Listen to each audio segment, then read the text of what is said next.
Hello everyone. So today I'll be making a rock from the mold that I purchased. And the reason why I'm doing this is because my driveway is your standard length, okay? But I've noticed that because we live at the top of a hill and people decide, okay, well, they want to do a U-turn, they will drive onto the driveway. Unfortunately, what happens most of the time is half the cars on, half the cars off, like they don't care. Okay, so I've been looking into a lot of different rocks, boulders, that is, to at least place it on there on the end of the driveway, at least to line it up. So at least most of the cars on the driveway itself. Unfortunately, a lot of the boulders that I'm looking at are at least $100 or more on average, maybe about 125. And you want to get something that's pretty big enough to deter them from driving onto the grass. So I've been thinking a lot about this. I was shopping around and I went on eBay finally, which I rarely go on unless there was some really good deal I wanted to check out and purchase. And it is this, okay?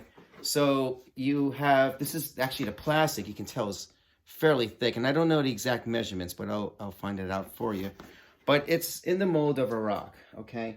And then inside is how you're going to fill it. Now, the measurements, they vary from mold to mold. This one, let me try to pull it up here. It cost me $79 just for the mold itself, which is fairly inexpensive because I did my count on the how many I need, and just on one side, I'm going to dress up the as you're traveling up on the right side. I believe I counted 9. Okay, I can probably get away with 8. Okay, so the measurement for it, I'm trying to find it, is 16 inches by 12 by 8 inches high. Okay, I do have a lot of concrete mix that I was going to use for a foundation in the backyard, but because it's getting colder, concrete's fairly cheap. In most places, it's between $4 to $5 for an 80-pound bag, and I have like 3 left over. Easy for me to buy more, okay? And with this, I also purchased the dye for it. But then looking back at it, you know, because I wanted to make it look as natural as possible, but looking back at it, the dye would probably make the rock a little bit darker, and that's not the point, you know, that I'm trying to make. I want these people to see that, okay, you know, you don't want to hit them or it'll hit the rocks or the boulders because it'll damage the car. So I'm going to keep it the same concrete color, all right, and likely paint it white or something with an exterior paint. Again, it's just concrete. So all in all, I think this will be a great alternative rather than buying these huge rocks, because then I have to worry about carrying it to, on the trailer and then needing help to get it off the trailer and then setting it into the ground. Okay, this works just as good, and it's heck of a lot cheaper. Alrighty, I'll be putting it on the link onto the. I'm sorry, I'll be adding a description of the page that I purchased on, and I'm not getting any money from this from the company itself, but figured for those out there to try to save $1 or 2, but still have a nice look in front, and so it's purposeful as well as inexpensive. Okay. This is the box that the mold came in. Okay, and if you'll notice, it would fit perfectly inside. Problem is, it's not, you can look at it, it's not really flat. It's trying to mimic the size and the shape of a rock. So in order for me to keep it nice and flat, but at the same time, that way the concrete doesn't pour out, I use the same box. Now, basically what I did was, because it's kind of flimsy, right, I just bent this over like so, okay? So now you have the wall doubled up, and there you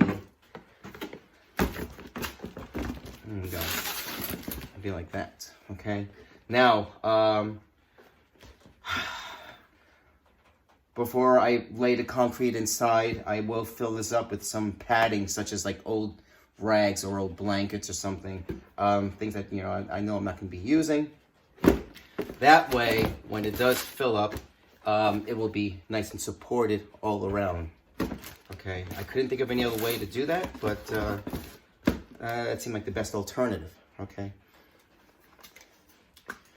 What I have here is a lubricant. This is the same thing that you would find for WD-40. I do have WD-40, but figured I'd use this cheap stuff first.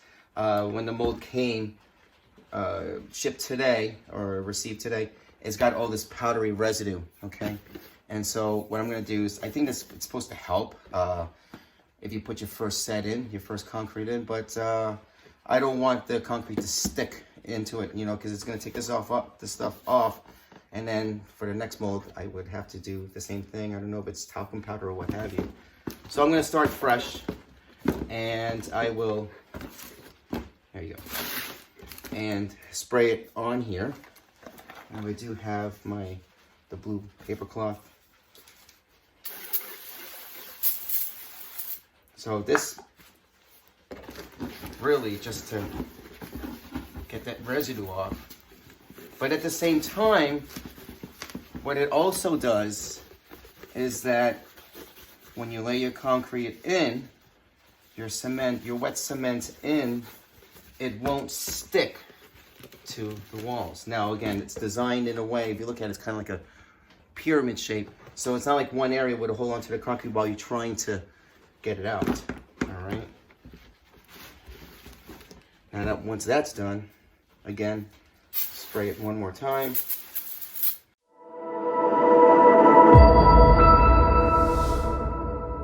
Now is to fill this with some clothing. That way it gives it a little bit more support and it won't crack the mold. All right, now you really have to just mold it to how this will be fitting into the box.